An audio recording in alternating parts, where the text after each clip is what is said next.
అందరూ ఒకసారి ఇవాళ మ్యూట్ లో కుంభమేళ గురించి పెట్టుకోండి. చెప్పండి సార్. అంత కుంభమేళ చెప్తాను గురించి మీ యాత్ర చెప్పండి. చెప్తాను ఇంకా టైం ఉంది. నేను ఊరి నుంచి రాగానే ఒకసారి క్లాస్ ఓకే తీసుకుంటాను. మొత్తం యాత్ర మీద ఓకే మొత్తం యాత్ర మీద ఒక క్లాస్ తీసుకుంటాను తప్పకుండా.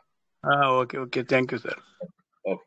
అంతరాయ తిమిరోపశాంతయే శాంత పావనమచింజ వైభవం తం నరం వపుషి కొంజరం ముఖే మన్మహే కిమపి తుందిలం మహః వసుదేవసుతం దేవం కంసచాణూరమర్దనం దేవకీ పరమానందం కృష్ణం వందే జగద్గురుం శ్రీకృష్ణం వందే జగద్గురుం.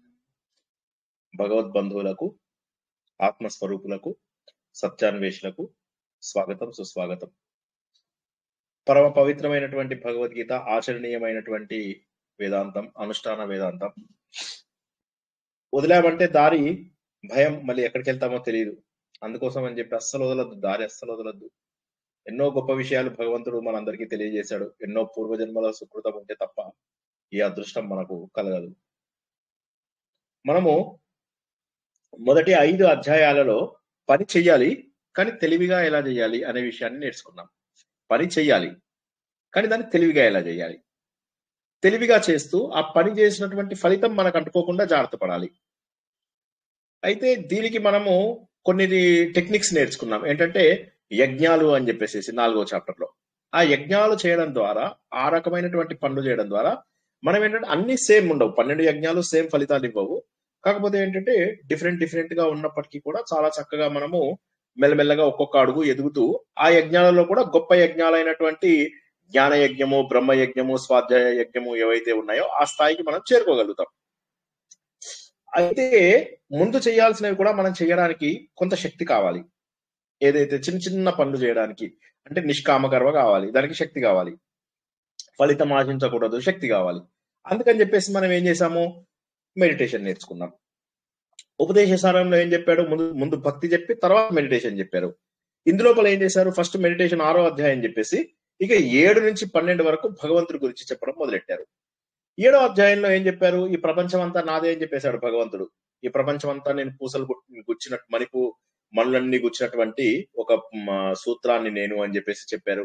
పర అపర ప్రకృతులు వీటి గురించి చెప్పారు.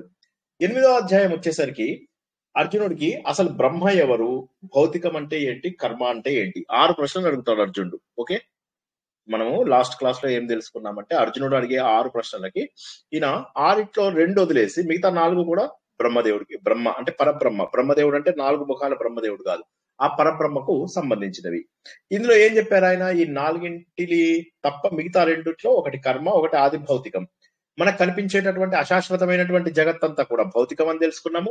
మనం చేసేటటువంటి ప్రతి పని కూడా కర్మ అన్న విషయాన్ని తెలుసుకున్నాం. అంటే దేనికైతే ప్రతిచర్య ఉంటుందో, అంటే చర్య ప్రతిచర్య, మనం చేసే పని దానికి ఇంకొక పని, ఈ 2 వదిలేసి మిగతా 4 ఆది యజ్ఞము, ఆది దైవము, ఆది బ్రహ్మ ఇవేవైతే ఉన్నాయి ఇవన్నీ కూడా భగవంతుడి యొక్క స్వరూపాలే అనే విషయాన్ని తెలుసుకున్నాక భగవంతుడు ఏం చేశాడు, 4 రకాల జనాలు ఉంటారయ్యా ప్రపంచంలో. కొంతమంది ఏంటంటే అసలు ఇవేం తెలియవు, ఇష్టం వచ్చినట్టుగా తింటారు, పడుకుంటారు, వాళ్ళ ఇష్టం, ఇక వాళ్ళని ఎవరు ఆపలేరు, వాళ్ళని లౌకికులు అంటారని. కొంతమంది ఏంటంటే కోరికలతోని కొన్ని పనులు చేస్తారని, వాళ్ళు సకామ యోగులు, మనలాంటి వాళ్ళు.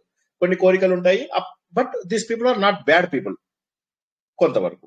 3వ కేటగిరీకి వచ్చేసరికి జిజ్ఞాసులు, అంటే వీళ్ళకి ఏంటంటే ముముక్షుత్వం కావాలి, నాలెడ్జ్ కావాలి అని చెప్పేసి, మోక్షం అంటే ఏంటో తెలుసుకోవాలి అనే కోరిక ఉంటుంది, ఇది కేటగిరీ. 4th కేటగిరీకి వచ్చేసరికి ఏంటంటే వీళ్ళు జీవన్ముక్తులు, అంటే జీవితంలో ఉండగానే, బతికి ఉండగానే వీళ్ళు ముక్తులు అయిపోతారు, అంటే ఇక వీళ్ళకి దేహంతో సంబంధం లేదు.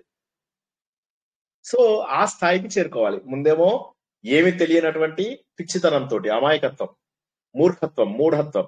రెండోది ఏంటంటే కాస్త దేవుడి వైపు మళ్ళడం. దేవుడి వైపు మళ్ళిన తర్వాత సరే నేను దేవుడి వైపు మళ్ళాను, కోరికలు తీరుతున్నాయి, కానీ ఒక కోరిక తీరిన తర్వాత ఆ కోరికతో నా జీవితం ఆగట్లేదు, మళ్ళీ కోరిక, ఇలా కోరికలమయం ఎందుకు అవుతున్నాను నేను. కాబట్టి ఈ కోరికల కంటే అతీతమైనటువంటిది ఒకటి ఉంది, అదేంటంటే బంధాల నుంచి విముక్త అవ్వడం. కాబట్టి ఇంకొకసారి నేను జన్మ ఎత్తకుండా ఉండాలి అనేటటువంటి కోరికతోటి నేను ముముక్షత్వం వైపుకు వెళ్తాను. ఎప్పుడైతే ముముక్షత్వం వైపుకు వెళ్తామో అప్పుడు దేవుడే మనల్ని చేయబట్టి లాక్కెళ్తాడు. ఇది ఒకటే గుర్తుంచుకోండి, ఎవరు ఏది కావాలనుకుంటారో యద్భావం తద్భవతి, ఎవరు ఏది కావాలనుకుంటారో వారికి అది భగవంతుడు అందజేయడానికి ప్రయత్నం చేస్తాడు. సో ఈ 4 రకాల విషయాలని మనము చాలా అద్భుతంగా తెలుసుకున్నాం. తెలుసుకున్న తర్వాత భగవంతుడు ఏం చేశాడు? మనం ఏదైతే భాగవతంలో నేర్చుకున్నామో, ఏదైతే వేదాలలో నేర్చుకున్నామో, ఏదైతే మిగతా అన్ని చోట్ల చాలా దాదాపుగా అన్ని పురాణాలలో కూడా ఉంటుందో అదేంటంటే సృష్టి రహస్యము, ప్రళయం. ఈ సృష్టి రహస్యం ఏంటి? ముందుగా 4 యుగాలుంటాయని, ఈ 4 యుగాల యొక్క సమయం 4టిని కలిపితే మహాయుగం అంటారని, ఇలాంటి మహాయుగాలు 1000 అయితే బ్రహ్మకు ఒక పగలని, 1000 అయితే ఒక రాత్రని, ఈ 2000 మహాయుగాలు అయితే బ్రహ్మదేవుడికి ఒక్క రోజని. ఇటువంటి ఒక్క రోజులు 30 అయితే ఒక నెల అని బ్రహ్మదేవుడికి. ఈ 30 రోజులు 12 సార్లు జరిగితేనేమో దాన్ని బ్రహ్మకు ఒక సంవత్సరం అని, అలా బ్రహ్మకు 100 ఏళ్ళు జరిగితే ఈ బ్రహ్మ వెళ్ళిపోయి కొత్త బ్రహ్మ వస్తాడు. కొత్త బ్రహ్మ ఎక్కడి నుంచి వస్తాడు? మనలోంచి వస్తాడు. ఎవరైతే హైలీ టాలెంటెడ్ పర్సన్ ఉంటాడో ఆ వ్యక్తిని భగవంతుడు బ్రహ్మగా పుట్టిస్తాడన్నమాట. ఆంజనేయ స్వామిని పుట్టించినట్టుగా. ఇవి చెప్పిన తర్వాత ఏమంటాడు? కాలం గురించి చెప్పాను బాబు, ఇప్పుడు నీకు స్పేస్ ఉంది అని. అప్పుడు ఏం చేస్తాడు? ఈ ప్రపంచం అంతా ఎలా తయారైంది ఏంటి వాటన్నిటి గురించి కూడా చెప్తూ ఈ అన్ని కోణాల నిండా కూడా నేనే వ్యాపించి ఉన్నానయ్యా, కాబట్టి ఈ ప్రపంచం అంతా కూడా నేనే, ఇక నేను కానిదంటూ ఈ ప్రపంచంలో ఏదీ లేదు. ఇక ఇప్పుడు నువ్వు పుట్టావు, పుట్టిన తర్వాత మరి మరణం ఎలా ఉంటుంది? పుణ్యం చేసుకున్న వాళ్ళు భగవంతుడి వైపు ఎవరైతే ధ్యానం పెట్టిన వాళ్ళు ఉంటారో వాళ్ళు ఉత్తరాయణ కాలంలో మరణించినట్లయితే చక్కగా అగ్ని దేవతలు, పగటి దేవతలు, శుక్లపక్ష దేవతలు ఇలా ఇలా ఇలా వెళ్ళిపోయి భగవంతుడి వైపుకు చేరుకుంటారని, లేకపోతే దక్షిణాయన కాలం లోపల ఉన్న వాళ్ళు ఏంటంటే పితృలోకం వరకు వెళ్తారు అన్నటువంటి విషయాన్ని మనం తెలుసుకున్నాం. ఈ విధంగా భగవంతుడు ఏంటంటే ఏం చెప్తున్నానంటే, భగవంతుడు బాబు ఈ ప్రపంచంలో ఉన్న వస్తువులన్నీ నీవి అనుకుని నువ్వు పొరపాటు పడకు. ఈ ప్రపంచంలో ఏ వస్తువు నీది కాదు. నీవి కానటువంటి వస్తువుల గురించి నువ్వు ఎందుకు అంతగా ఆశని పెంచుకుంటావు? నీ పుట్టుక నీ చేతిలో లేదు, నీ మరణం నీ చేతిలో లేదు. వీటన్నిటికీ దైవాన్ని నేను. నువ్వు అశాశ్వతమైనటువంటి భౌతికమైనటువంటి వ్యక్తివి. భౌతికమైన వ్యక్తివి. లౌకిక విషయాలను చూసి ఏమనుకుంటావు అంటే, లౌకిక అంటే లోకంలో ఉన్నటువంటి విషయాలన్నిటిని చూసి ఏమనుకుంటున్నావు అంటే, అరే రే ఇదే శాశ్వతం అనుకుంటున్నావు. కానీ అది కాదు. వాటన్నిటికంటే శాశ్వతమైనటువంటి వాడిని నేను. మరి నేను శాశ్వతమైనటువంటి వాడిని అని చెప్పడానికి ఇవాళ మనం ఒక అత్యద్భుతమైనటువంటి అధ్యాయం తెలుసుకోబోతున్నాం.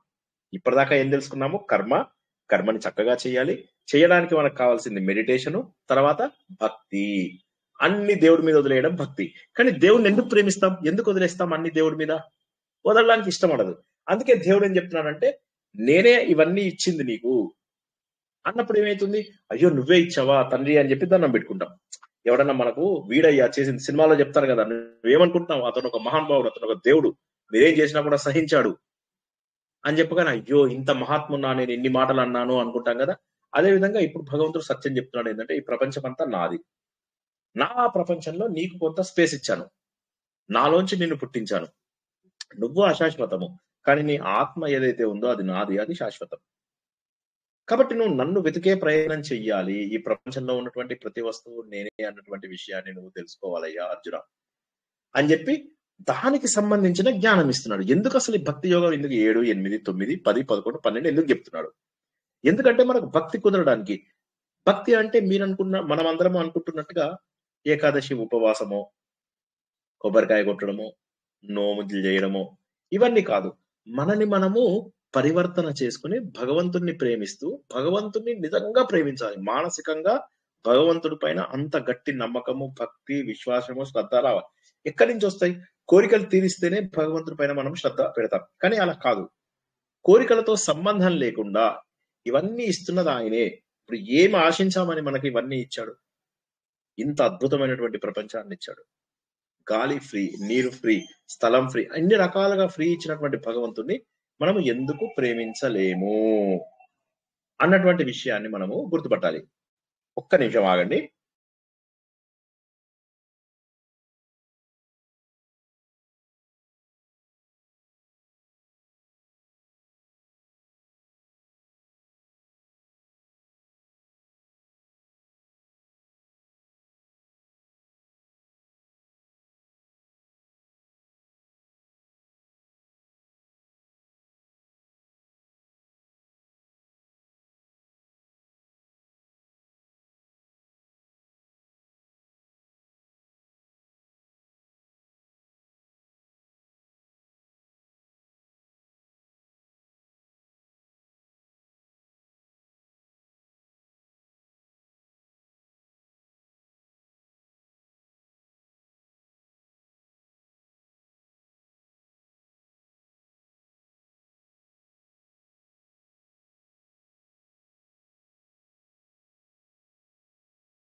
సారీ.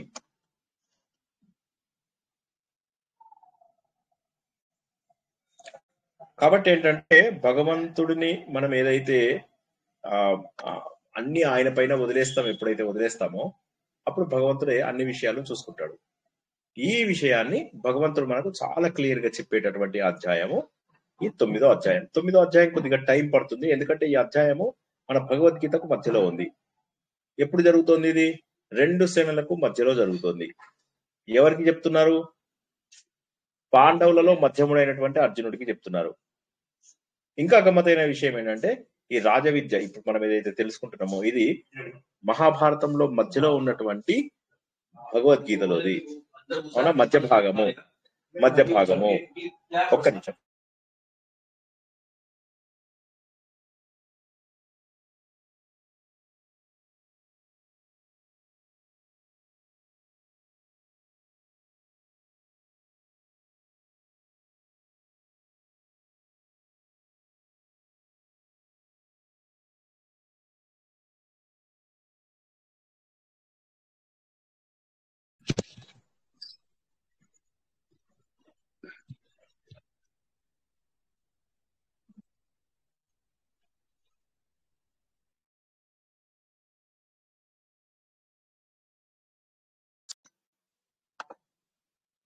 కాబట్టి ఈ రాజ విద్య అనేటటువంటిది అన్నిటికంటే కూడా గొప్ప విద్య. అంటే ఇది బ్రహ్మ విద్య, అన్నిటికంటే కూడా గొప్ప విద్య చెప్తున్నాను అన్నాడు భగవంతుడు. ఇప్పటిదాకా చెప్పింది గొప్ప విద్య కాదని కాదు, 7, 8లో చెప్పినటువంటివి ఇనీషియల్ గా నేను ఎవరిని అని చెప్పాడు.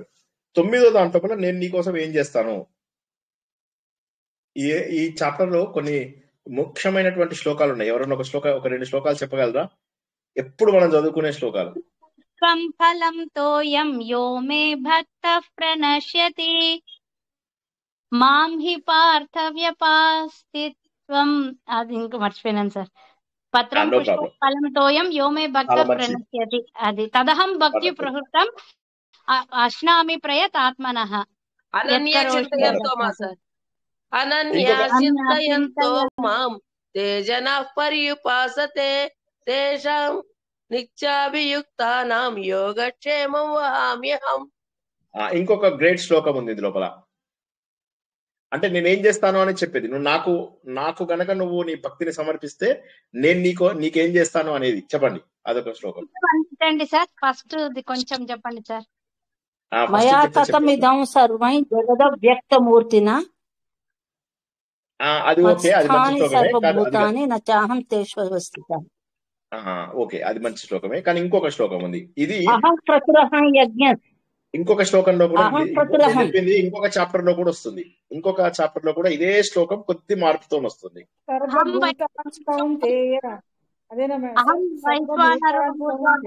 కాదు అది 15వ చాప్టర్.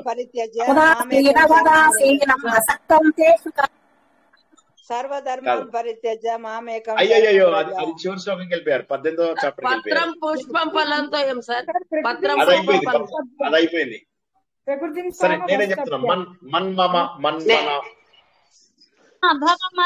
మన్మనా భవ మద్భక్త మధ్యాజీ మాం నమస్తు మామే వైశ్యతి యుక్తైవం ఆత్మానం. కరెక్ట్. సో ఇటువంటి గొప్ప శ్లోకాలని ఇచ్చినటువంటి అధ్యాయం ఏది అంటే 9వ అధ్యాయం. మళ్ళీ ఒకసారి చెప్తున్నా, 9 అనేది ఎందుకు గొప్ప అంటే మనం చాలాసార్లు తెలుసుకున్నాం. 9 అనేది దేవుడు నెంబరు అని చెప్పేసి.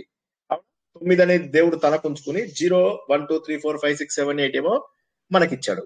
సో అంత గొప్ప నెంబర్ తన దగ్గర ఉంచుకున్నటువంటి అధ్యాయం ఇది. బ్రహ్మ విద్య మొత్తం ఈ అధ్యాయంలో పెట్టి భగవంతుడు ఏమంటున్నాడు అంటే ఇది చాలా గొప్ప విద్య నీకు చెప్తున్నాను. ఇటువంటి విద్య ఇంతకుముందు ఎవరికి కూడా నేను చెప్పలేదు, చెప్పినా కూడా వాళ్ళు మర్చిపోయారు. ఇది కాలక్రమేణా పోయిందని 4th చాప్టర్ లో కూడా చెప్పారు. అటువంటి గొప్పదైనటువంటి విద్య ఇది. ఎందుకని 2 సేనలకు మధ్యలో ఉన్నప్పుడు భగవద్గీత మధ్యలో, భారతం యొక్క మధ్యలో, తర్వాత పాండవుల యొక్క మధ్యముడు, అన్నిటికీ మధ్యలో ఉన్నటువంటి ఒక ముఖ్యమైనటువంటి అధ్యాయము రాజ విద్య. 18వ చాప్టర్ అంటే మధ్య సగం చేస్తే 9. సో కాబట్టి ఇంత గొప్ప విద్య ఈ రాజ విద్య అనేటటువంటిది చాలా రహస్యమైనటువంటి విద్య. ఓ అర్జున, ఈ చాప్టర్ లో ఏంటంటే మనం తెలుసుకునేది, మనం చేసేటటువంటి పనులు, అన్ని చాప్టర్స్ గుర్తుంచుకోండి, భగవద్గీతలో మనం చేసేటటువంటి పనులకు సంబంధించినవి మాత్రమే ఉంటాయి. అయితే ఇక్కడ ఏమవుతుందంటే దేవుణ్ణి నమ్మితే వచ్చేటటువంటి లాభాలు, అంటే దేవుణ్ణి అందరం నమ్ముతారు, అందరూ నమ్మడానికి అవకాశం లేదు. ఎందుకంటే మనము గత అధ్యాయంలో ఎవరెవరు నమ్ముతారు అనేటటువంటి విషయాలను తెలుసుకున్నాం, అవునా? లౌకికులు, సకామ యోగులు అవి చెప్పాం. ఇప్పుడు ఈ అధ్యాయంలో ఏం చెప్తున్నారంటే మనకు ఉపనిషత్తులలో ఉన్నటువంటి సారమంతా కూడా, ఇప్పుడు యాక్చువల్ గా మనకు వేదాలు ఎవరికైనా అర్థమైతాయా? అర్థం కావు. సంస్కృతం మొత్తం వస్తుందా? లాస్ట్ క్లాస్ లో అంతకుముందు ఎవరు చెప్పారు, సార్ అహం వదామి దగ్గర ఆగిపోయాం సార్, ముందుకు తీసుకెళ్ళండి అని. సో సంస్కృతంలో అంత డీప్ గా మనం వెళ్ళలేము, వేదాలని అర్థం చేసుకోలేము. ఉపనిషత్తులు, వేదాలలో చివరి భాగం ఉపనిషత్తు, అందులో ఉన్న జ్ఞానాన్ని మనం ఎలా అర్థం చేసుకుంటాం? మరణం తర్వాత మనం ఆత్మ యొక్క భ్రమణం ఎలా వెళ్తుంది అనేటటువంటిదేమో మనము అక్షర పరబ్రహ్మలో తెలుసుకున్నాము. ఇందులోపల ఏంటంటే అసలు మనకు మరణంతో సంబంధం లేనటువంటి అమృత తుల్యమైనటువంటి జీవితాన్ని మరొకసారి చెప్తున్నా. 8వ అధ్యాయంలో ఏం చెప్పాడు చెప్పండి? మరణం తర్వాత ఏంటి అనేవి చెప్పాడు. సృష్టి ఎలా జరుగుతుంది, లయం ఎలా జరుగుతుంది, ప్రళయాలు 4 రకాలని చెప్పాను, అవునా? నిత్య ప్రళయము, నైమిత్తిక ప్రళయము, ప్రాకృతిక ప్రళయము, ఆంచక ప్రళయం అని 4 రకాల ప్రళయాలని తెలుసుకున్నాం. మనం సృష్టి గురించి తెలుసుకున్నాం, ప్రళయాల గురించి తెలుసుకున్నాం, పుట్టుకల గురించి, మరణాల గురించి, ఆత్మ యొక్క ట్రావెల్ ఎటు ట్రావెల్ చేస్తుంది, మన సూక్ష్మ శరీరం ఎటు ట్రావెల్ చేస్తుంది తెలుసుకున్నాం. కానీ వీటన్నిటికీ కూడా అతీతమైనటువంటి, ప్లీజ్ జాగ్రత్తగా అర్థం చేసుకోండి, వీటన్నిటికీ అంటే కూడా అతీతమైనటువంటి ప్రయాణం ఏది అంటే ఎటర్నల్ జర్నీ. అంటే ఏంటంటే భగవంతుల్లో ఉంటే అది ఎటర్నల్ జర్నీ. ఇంకొకసారి మళ్ళీ జర్నీ చేయవలసినటువంటి అవసరం లేనటువంటి స్థితికి వెళ్ళడమే రాజ విద్య. అంటే ఎక్స్ట్రీమ్లీ సీక్రెట్. ఈ చాప్టర్ ఏదైతే ఉందో చాలా చాలా చాలా సీక్రెట్. ఇప్పుడు భగవంతుడు ఒకళ్ళకి అనుకూలంగా ఒకళ్ళకి వ్యతిరేకంగా ఉండడు, అది మనం ఇంతకు ముందు కూడా తెలుసుకున్నాం. కాకపోతే ఎవరైతే తన దారిలో వస్తారో వాళ్ళని ఇట్లా తాడు పెట్టుకొని గుంజుతాడు, దాత వచ్చాయని చెప్పేసి. కాబట్టి అది మెయిన్ అన్నమాట. అయితే ఇంకొక చిన్న మాట నేను ఇంతకు ముందు అధ్యాయాలలో జ్ఞానయోగంలో కూడా చెప్పింది, మళ్ళీ ఇంకొకసారి చెప్తున్నా. పరమ దుర్మార్గుడైనా సరే, జాగ్రత్తగా వినండి ప్లీజ్, భగవంతుడు చెప్పిన మాట నేను చెప్పిన మాట కాదు. పరమ దుర్మార్గుడైనా సరే నా వైపు గనక వస్తే నేను నిష్పక్షపాతంగా ఉంటాను.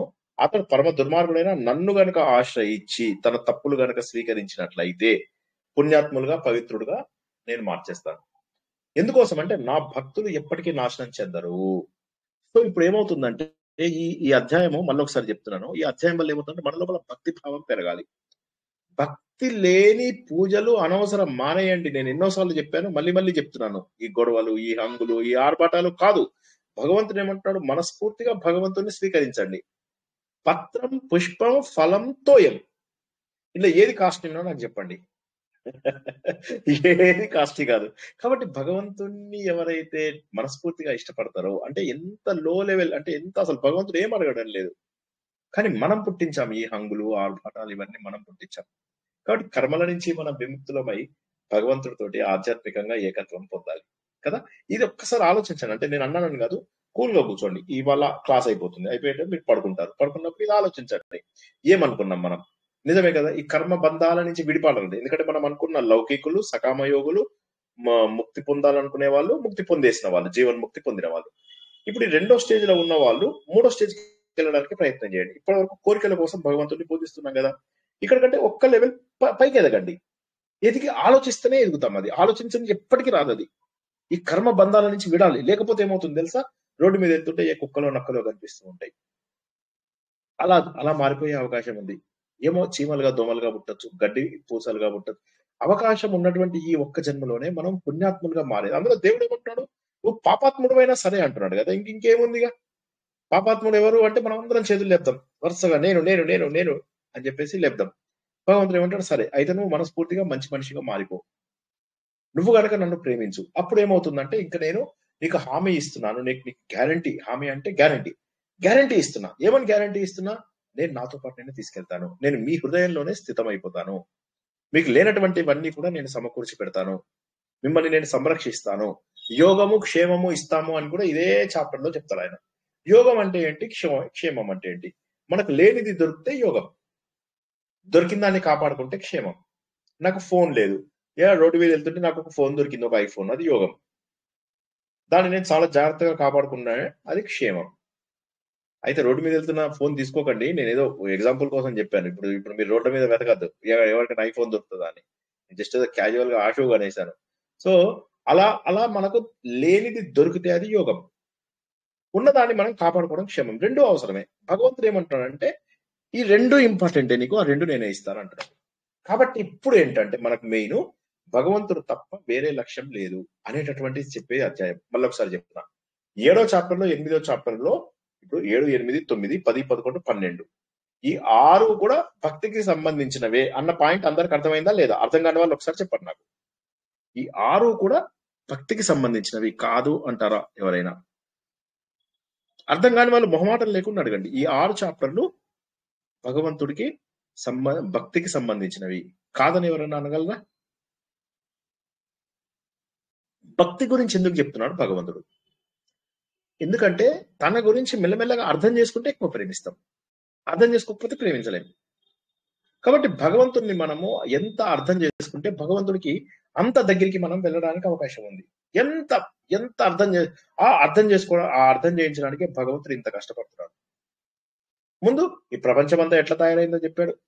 ఈ ప్రపంచం లోపల మన సృష్టి, మన లయ ఇవన్నీ ఎలా జరుగుతున్నాయో చెప్తున్నాడు.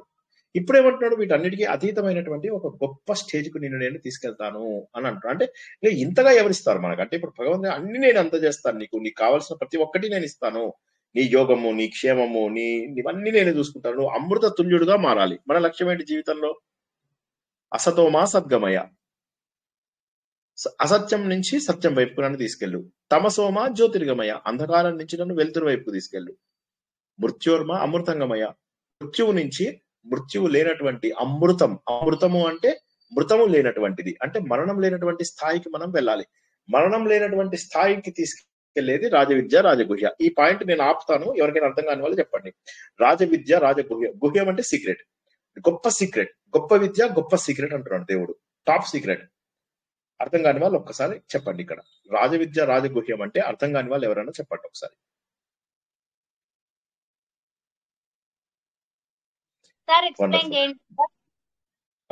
రాజ అంటే గొప్పది, రాజ. విద్య అంటే ఏంటి? నేర్చుకునేది. విద్య అంటే తెలుసుకోవడము. రాజ విద్య అంటే గొప్ప విషయాన్ని తెలుసుకోవడం. రాజ గుహ్యము, గుహ్యం అంటే సీక్రెట్, గొప్ప సీక్రెట్, టాప్ సీక్రెట్, ఇంకెప్పటికంటే వెల్ కెప్ట్ సీక్రెట్. ఆ సీక్రెట్ ని మనకు భగవంతుడు జ్ఞానం ద్వారా అందిస్తున్నాడు. అటువంటి గొప్ప అధ్యాయము. ఈ అధ్యాయం లోపల తనని ఎలా భక్తిగా ఉండాలి నాతోటి అంటే, భగవంతుడితో గనక మనం స్వచ్ఛంగా పవిత్రంగా ఉన్నట్లయితే మనకు ఏ రకమైన ఇబ్బందులు జీవితంలో కలగవని చెప్తున్నాడు భగవంతుడు. నీకు ఇంకా ఏ రకమైన ఇబ్బంది కాదు, అన్ని నేనే చూసుకుంటాను. ఇవన్నీ నీకే ఎందుకు చెప్తున్నాను? ఇంత గొప్ప విద్య, చాలా గొప్ప విద్య, టాప్ క్లాస్ విద్య, నీకే ఎందుకు చెప్తున్నాను ఇది? ఎందుకంటే అర్జున, నువ్వు అనసూయవి, అసూయ లేనటువంటి వాడివి. అనసూయ అంటే అసూయ లేనటువంటి వాడివి. అర్జున, నువ్వు అసూయ లేనటువంటి వాడివి కాబట్టి నీకు ఇది చెప్తున్నాను. ఇదేంటి? ఇది ప్రాక్టికల్ నాలెడ్జ్. ఇప్పుడు అర్జున, నేను చెప్పేది ఏదో థియరిటికల్ నాలెడ్జ్ అనుకోకు, ఇది ట్రూ ప్రాక్టికల్ నాలెడ్జ్ అర్జున. ఇది తెలుసుకున్నాక ఇక నీకు ఇక్కడ ఈ ఫిజికల్ గా నువ్వేవైతే ఈ భౌతికమైన లౌకికమైన విషయాలు కావాలనుకుంటున్నావో వాటన్నిటికీ దూరం వెళ్ళిపోతావు. ఈ బాధలు ఏవైతే నీకు సంసార బాధలు ఏవైతే ఉన్నాయో వాటన్నిటి నుంచి కూడా నువ్వు విముక్తి అయిపోతుంది. పర్మనెంట్ రెజల్యూషన్ అన్నమాట. అంటే ఏదో టెంపరీ నీకు సాల్వ్ ఇవాళ ఒక ప్రాబ్లం వచ్చింది, దేవుని ప్రార్థించాము, 3 రోజుల తర్వాత సాల్వ్ అయింది, అమ్మయ్య అనుకునే లోపల కొత్త ప్రాబ్లం, మళ్ళీ అదైంది అనేసరికి మళ్ళీ ఒక ప్రాబ్లం, అదైంది అనేసరికి మళ్ళీ ఒక ప్రాబ్లం. ఎప్పుడు కూడా ప్రాబ్లం సమస్యలతో నివసించే మనకు భగవంతుడు ఏమంటున్నాడంటే, నీకు అత్యంత రహస్యమైనటువంటి గొప్ప నాలెడ్జ్ ని ఇస్తాడు. ఈ గొప్ప నాలెడ్జ్ తెలుసుకున్న తర్వాత నీవు ఉన్నటువంటి అన్ని రకాల ఇష్యూస్ నుంచి బయటపడిపోతావు.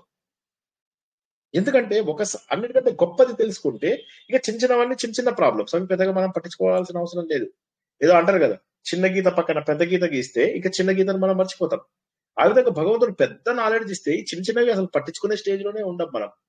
ఇది అందుకోసమే ఇదేంటి తెలుసా, అన్ని విద్యల కంటే కూడా టాప్ మోస్ట్ విద్య. విద్యలన్నిటికీ కూడా ఇది రారాజు, చక్రవర్తి, అటువంటిది సీక్రెట్. ఇది గనక నువ్వు విన్నావంటే నువ్వు ఎంత ప్యూర్ అయిపోతావో తెలుసా. ఇది నీకు అనుభవం లోకి వస్తుంది, ఇది ఖచ్చితంగా అనుభవంలోకి వస్తుంది. ఇది ఆచరించడానికి సులభమైనది. ఇందులో వచ్చే రిజల్ట్స్ అన్ని కూడా పర్మనెంట్. నీకేవో టెంపరీ రిజల్ట్స్ వస్తాయి అట్లా అనుకోక అర్జున. ఇందులో వచ్చినటువంటి రిజల్ట్స్ అన్ని కూడా పర్మనెంట్. ఇప్పుడు ప్రాబ్లం ఏమిటంటే దీనిపైన నమ్మకం. ఇప్పుడు నమ్మకం లేకపోతే ఏమవుతుంది? నమ్మకం లేకపోతే భగవంతుడిని చేరుకోలేదు.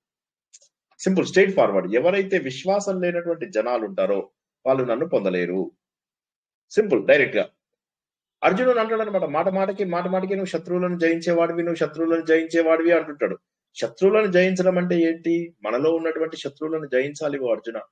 మాట మాటకి ఏమవుతుందంటే పుట్టడం చనిపోవడం, పుట్టడం చనిపోవడం, ఈ జననము మరణము అనేటటువంటి ఈ సైకిల్ లోపల, ఈ చక్రం లోపల ఎన్ని రోజులు ఉంటావయ్యా అర్జున? ఒక్కసారి ఆలోచించుకో, అర్థం చేసుకోవడానికి ట్రై చేసుకో. ఇప్పుడు నీకు ఏం చెప్తున్నాను నేను అనేటంటే గొప్ప విద్య. ఈ గొప్ప విద్య ఏంటి తెలుసా?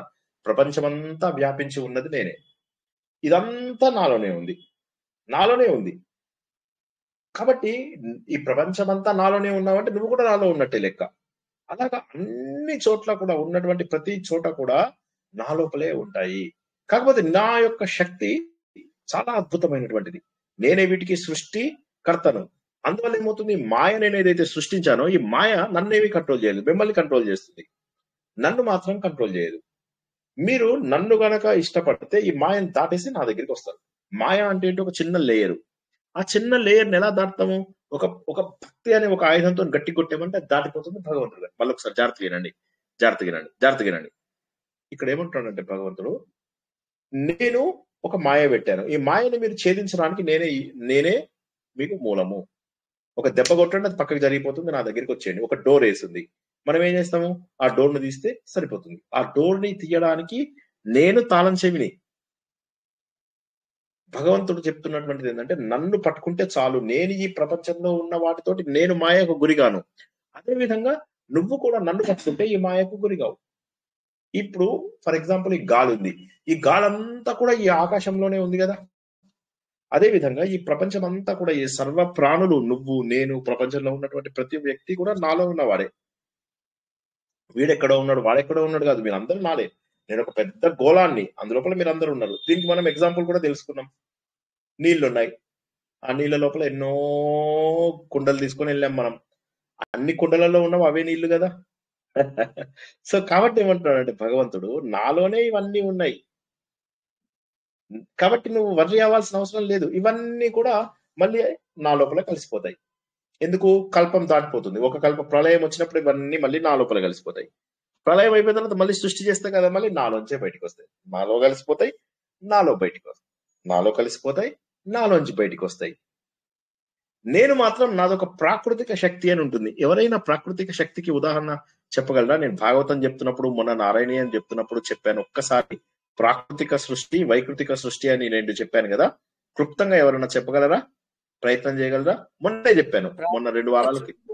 భగవంతుడు చేసిన సృష్టి కదండి, తనలోంచి తాను బయటకు వచ్చి బోనాలు సృష్టించాడు. కరెక్ట్, 14 బోనాలు సృష్టించాడు. అది ప్రాకృతిక సృష్టి. కరెక్ట్. 14 భువనాలతో పాటు వైకృతిక సృష్టి అంటే గన బ్రహ్మను సృష్టించి ఆయన తప అనుకొని ఆయన సృష్టించడం మొదలు పెట్టిండేది, అదంతా అది వైకృతిక సృష్టి అన్నట్టుగా మనం చెప్తాం. కరెక్ట్. నా క్వశ్చన్ ఏంటంటే, ప్రాకృతిక సృష్టి ఇప్పుడు టీవీ మణి గారు చెప్పింది కరెక్ట్. ఏంటంటే భగవంతుడు తనలోంచి 14 భువనాలను సృష్టించాడు. 14 భువనాలతో పాటు ఇంకేం సృష్టించాడు? పంచభూతాలని, తన్మాత్రలను సృష్టించాడు. అది, దాన్ని ప్రాకృతిక సృష్టి అంటారు. అది లేకపోతే ఏమయ్యేది కాదు. ముందుగా ఏమైంది? శబ్దం వచ్చింది, శబ్దంలోంచి ఏమైంది? స్పర్శ అంటే వాయువు వచ్చింది, తర్వాత రూపం, గంధము, అగ్ని వచ్చింది, అగ్ని తర్వాత అగ్ని తర్వాత రసం వస్తుంది, నీరు, రసం తర్వాత గంధం వస్తుంది. ఇలా ఒకదాంట్లోంచి ఒకటి డిఫరెంట్ కాంపోజిషన్స్ లో భగవంతుడు సృష్టిని తయారు చేశాడు. ఆ మొట్టమొదట అంటే బ్రహ్మదేవుడు చేసిన సృష్టి కాదు, ఆ ప్రాకృతిక శక్తి ఏదైతే ఉందో అది నా ఆధీనంలో పెట్టుకోవడం వల్ల ఏమవుతుంది? బ్రహ్మదేవుని సృష్టించి, బ్రహ్మదేవుడా నువ్వు సృష్టి చెయ్యి అంటాను. అప్పుడు బ్రహ్మదేవుడు ఏమంటాడు? ఆలోచిస్తాడు ఎలా సృష్టి చేయాలి అని. నువ్వు ఇంతకు ముందు ఎక్కడైతే బుక్ మార్క్ పెట్టుకున్నావో, ఎవరెవరి కర్మలు ఎక్కడెక్కడ ఉన్నాయో మళ్ళీ అక్కడి నుంచి స్టార్ట్ చేయి అంటాడు. అప్పుడేమవుతుంది? మనము కల్పాలు దాటిపోయినప్పటికీ కూడా మన కర్మలని దాటలేకపోతున్నాం. ఎందుకోసము అంటే మన కర్మలు 0 అయ్యేంత వరకు మనకు జన్మ తప్పదు. మళ్ళీ ఒకసారి చెప్తున్నాను, జాగ్రత్తగా వినండి, కొద్దిగా కూడా కన్ఫ్యూజ్ అవ్వాల్సిన అవసరం లేదు. కర్మలు 0 అయ్యే వరకు, కర్మలు 0 అయ్యే వరకు మనకు జన్మ తప్పదు. అది ఏం జన్మ? మనిషి జన్మనా, కుక్క జన్మనా, నక్క జన్మనా, చీమ జన్మనా, దోమ జన్మనా మనకు సంబంధం లేదు. జన్మ రావడం ఖాయం. మరి అలాంటప్పుడు ఎలా వస్తున్నాయి అవన్నీ అంటే, భగవంతుడు కల్పాంతం లోపల మళ్ళీ అవన్నీ లోపలికి వెళ్ళిపోయినప్పటికీ కూడా మళ్ళీ కల్పం తయారైపోయిన మళ్ళీ సృష్టి తయారవుతుంది, సృష్టి వస్తుంది. సృష్టి వచ్చేసరికి ఏమవుతుంది, మళ్ళీ ఆ సృష్టి లోపల మళ్ళీ ఎవరెవరి కర్మలకు అనుగుణంగా మళ్ళీ వాళ్ళని పుట్టిస్తున్నాడు. ఈ విధంగా మరల నేను సృష్టి చేస్తున్నాను అర్జున, మరల సృష్టి చేస్తున్నాను. కాబట్టి అర్జున, నువ్వు ధనుంజయుడివి, డబ్బును ఎప్పుడో జయించేసేసావు. నువ్వు ఇక్కడ చేస్తున్నటువంటివి ఏంటంటే ధర్మం కోసమై చేస్తున్నటువంటి పనులు అర్జున. ఈ ప్రపంచంలో ఇప్పుడు నేను కొన్ని పనులు చేస్తున్నాను కదా, నువ్వు అనొచ్చు, దేవుడా మరి ఒక మాట చెప్పవా, కర్మ చేస్తే దానికి ఒక ఫలితం ఉంటుంది అంటావు, కర్మ చేస్తే కర్మ చర్యకు ప్రతిచర్య ఉంటుంది. మరి నువ్వు కూడా ప్రాకృతిక చర్య వైకృతిక చర్యలు చేస్తున్నావు కదా, మరి వాటికి ఏమీ రివర్స్ ఉండదా? ఈ ప్రశ్న మళ్ళీ ఒకసారి జాగ్రత్తగా అర్థం చేసుకోండి. మనం ఏమంటున్నాడు, మనం చేసే పనికి action is equal to equal and opposite reaction అని చెప్తున్నారు. ఇప్పుడు ఆయన ఏమంటున్నాడంటే, మరి అటువంటిప్పుడు నువ్వు చేస్తున్న పనులకు లేదా అని మనకు ప్రశ్న రావచ్చు. అంటే భగవంతుడు కూడా చేస్తే మళ్ళీ దానికి ప్రతిచర్య ఏదైనా ఉండాలి కదా. అప్పుడు ఏమంటున్నాడంటే, ఈ కార్యాలేవి నన్ను బంధించలేవు, ఐఎమ్ ఏ న్యూట్రల్ పర్సన్ అంటున్నాడు. అంటే ఎప్పుడైతే మనం తటస్థంగా ఉంటామో, ఎప్పుడైతే తటస్థంగా భగవంతుడు ఉన్నాడో అప్పుడు ఆయనకి ఏమీ అంటటం లేదు. అదే విధంగా ఈ పాయింట్ జాగ్రత్తగా గుర్తుంచుకోండి, మనము కూడా తటస్థంగా ఉంటే ఈ కర్మలు మనకు అంటవు. ఈ పాయింట్ మళ్ళీ ఒకసారి చెప్తాను, అర్థం కాని వాళ్ళు చూడండి. భగవంతుడు ఏం చెప్తున్నాడు అంటే ఒక గొప్ప విద్యని చెప్తున్నాడు. ఏమని చెప్తున్నాడు, నేను అంతటా వ్యాపించి ఉన్నాను, నా లోపల అందరూ ఉన్నారు. సింపుల్.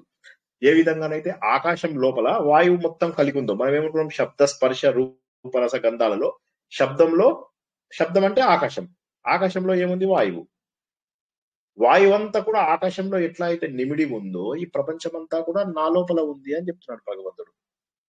కాబట్టి సృష్టి చేయాలి అంటే వాళ్ళ కర్మలకు అనుసారంగా నేను సృష్టి చేస్తున్నాను, లయం చేయాలి అంటే వాళ్ళని నా లోపల కలిపేసుకుంటున్నాను. చాలా సింపుల్. కాబట్టి ఏంటి అర్జున, నువ్వు గుర్తుంచుకో ఏంటంటే, నాకు ఇవేవి అంటవు. నేను పని చేసినందుకు నాకు మళ్ళీ పని నుంచి ప్రతి పనికి ప్రతి కర్మకు ఒక ఫలితం ఉంటుంది అనుకున్నాం మనం. మంచి ఫలితం, చెడ్డ ఫలితం, తటస్థ ఫలితం, మిశ్రమ. ఈ 4 నాకు ఉండవు, ఎందుకంటే నేను ఒక న్యూట్రల్ పర్సన్ ని. నాకేం అంటవి ఇవి, ఈ చర్యల వల్ల నాకేమీ అంటదు, ఎందుకంటే నేను ఇవన్నీ కూడా ఏది ఆశించకుండా చేస్తున్నాను. కాబట్టి మనం కూడా ఏంటంటే, మనం చేసేటటువంటి పనులను బాధ్యతాయుతంగా చేసినట్లయితే మనకు ఏది అంటదు. కాబట్టి ఇది ఇండైరెక్ట్ గా భగవంతుడు మనకు ఎలా ఉండాలో చెప్తూ తను ఎలా ఉన్నానో అని చెప్తున్నాడు. ఇప్పుడు ఈ ప్రపంచంలో ఉన్నటువంటి అన్ని పుట్టుకలకు, అన్నిటి యొక్క నిలకడకు, అన్నిటి యొక్క మరణానికి నేనే కారణం. అంటే ఏంటంటే, మనం చెప్పినట్టుగా గాడ్ అనేటటువంటి పదంకి ఇక్కడ GOD అని మనం ఏదైతే తెలుసుకుంటామో, జనరేటర్, ఆర్గనైజర్, డిస్ట్రాయర్, ఆ 3 కూడా నేనే అని చెప్పేసి క్లియర్ గా చెప్తున్నాడు భగవంతుడు. దానివల్ల ఏమవుతుందంటే నాకేమీ అంటదు. పుట్టించేది నేనే, మిమ్మల్ని మెయింటైన్ చేసేది నేనే, మిమ్మల్ని డిస్ట్రాయ్ చేసేది కూడా నేనే, నాకేమీ అంటదు. కానీ మీ అందరికి మాత్రం తప్పు పనులు చేస్తూ మీరు భావన పెట్టుకుంటే మీకు అంటుతాయి, కానీ మీరు కూడా న్యూట్రల్ గా కనుక ఉంటే మీకు ఏమీ అంటవు. ఏంటమ్మా GOD అంటే జనరేటర్, ఆర్గనైజర్, డిస్ట్రాయర్. సో ఇంకొక శ్లోకం చెప్పుకొని ఆపుకుందాము. సో ఇప్పుడు ఆయన ఏమంటున్నాడు, నాకు రూపం లేదు. మళ్ళొకసారి చెప్తున్నా, దేవుడికి ఏ రూపం ఉంది అని చెప్తాం, ఏ రూపం లేదు. భగవంతుడికి రూపం లేదని మనం 1,000 సార్లు తెలుసుకున్నాం. రూపం లేనటువంటి భగవంతుడు మన కోసం ఒక రూపం ఎత్తాడు. నిరాకారమైనటువంటి భగవంతుడు రూపం ఎత్తాడు మనకు.